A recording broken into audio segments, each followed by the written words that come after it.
TVN의 알쓸신잡 3에서 아리스토텔레스가 대화에 등장한 적이 있습니다.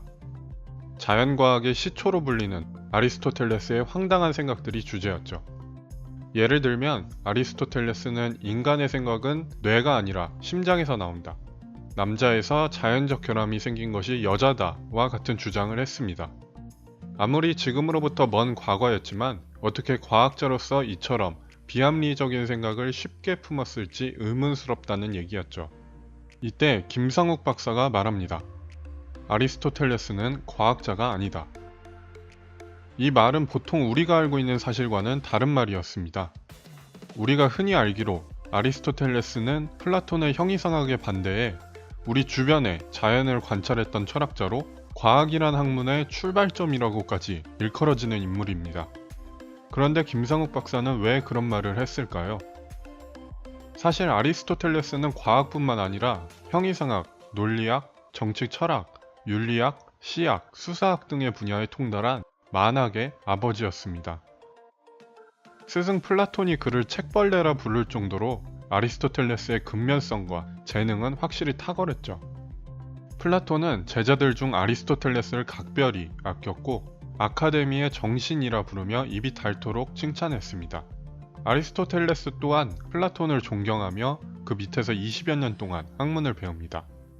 하지만 플라톤이 죽자 아리스토텔레스는 스승이냐 진리냐를 외치며 플라톤의 사상에 전격적으로 반기를 들죠. 대표적인 것이 형이상학입니다. 아리스토텔레스는 플라톤의 이데아론에 반대해 모든 사물이 진료와 형상으로 이루어져 있다고 주장하죠. 쉽게 말해 진료는 사물을 이루는 재료이고 형상은 사물의 특성이란 얘기입니다.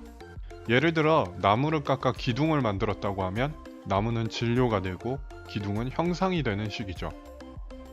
여기서 아리스토텔레스는 진료보다 형상이 사물의 본질을 더 많이 담고 있으며 형상을 통해 더욱 많은 진리를 깨달을 수 있다고 주장합니다. 그런데 이 얘기는 어디서 많이 듣던 얘기입니다. 플라톤이 사물의 본질이라고 주장한 이데아와 비슷한 것이죠. 실제로 아리스토텔레스의 형상은 플라톤의 이데아와 일맥상통하는 부분이 있었기 때문에 후대 철학자들은 아리스토텔레스가 플라톤의 경향에서 절반만 자유로웠다고 평가하기도 합니다. 아리스토텔레스의 정치학에서도 플라톤의 그림자는 발견됩니다. 그는 플라톤의 철인 정치와 달리 윤리적인 시민과 지도자를 통해 이상적인 국가가 완성될 수 있다고 생각했습니다. 현대의 관점에서 봤을 때 확실히 플라톤보다는 타당한 주장이었죠. 하지만 조금 더 자세히 들여다보면 얘기가 달라집니다. 일단 아리스토텔레스는 대범하고 유덕한 군주가 지도하는 군주제를 최선의 정치 형태로 간주했고 귀족 정치를 그 다음 가는 정치 형태로 생각했습니다. 물론 독재 국가보다는 민주 정치가 낫다고 하며 민주주의를 조건부 옹호하긴 했지만 그에게서 민주주의를 극도로 혐오하던 플라톤의 흔적이 보이는 건 사실입니다. 자연학 분야도 사정은 비슷합니다. 아리스토텔레스는 사원소설과 천동설을 주장했는데 사원소설은 엠페도클레스가 처음으로 창시해 플라톤이 계승했고 아리스토텔레스가 비로소 완성한 것이죠. 천동설 또한 플라톤의 동심원 모델을 발전시킨 이론이었습니다. 오히려 고대 그리스에는 아리스토텔레스보다 창의적인 과학자가 많았습니다. 물리학자일 뿐만 아니라 수학자로서 우리에게 유레카 일화로 유명한 아르키메데스나 원뿔 곡선 연구로 주목을 받았던 아폴로니오스가 있죠. 실제로 이들은 우리 눈에 보이는 물질적 증거를 과학적으로 설명하려던 진정한 의미의 과학자였습니다. 김상욱 박사도 바로 이러한 점에서 아리스토텔레스의 자연학을 꼬집은 것이죠.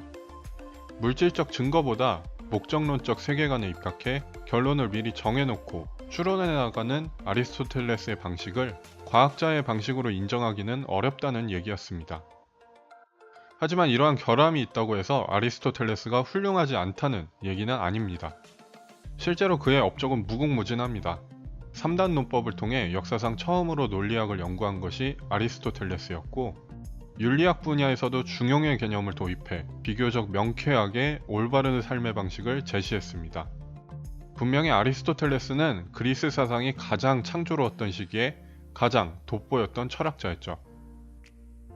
문제는 분류의 편의성 때문인지 극적인 효과 때문인지 플라톤과 아리스토텔레스의 사상을 정반대인 것으로 파악하는 선입견입니다. 이러한 선입견은 플라톤이나 아리스토텔레스의 철학을 이해하는 데도 별로 도움을 주지 못하고 그들을 극복하면서 발전했던 후대 철학의 발자취를 따라가는 데도 걸림돌이 됩니다. 아리스토텔레스는 플라톤과 상충되는 철학자가 아니었고 오히려 플라톤의 사상을 수정, 보완, 발전시켰던 인물이었죠. 결국 아리스토텔레스는 플라톤으로부터 딱 반발짝 앞서간 철학자였습니다. 그리고 이 정도로 뛰어난 철학자가 등장하기까지 거의 2000년의 시간이 걸렸기 때문에 서양 철학은 17세기에 들어서야 비로소 그 다음 한 발짝을 겨우 내디딜 수 있었습니다.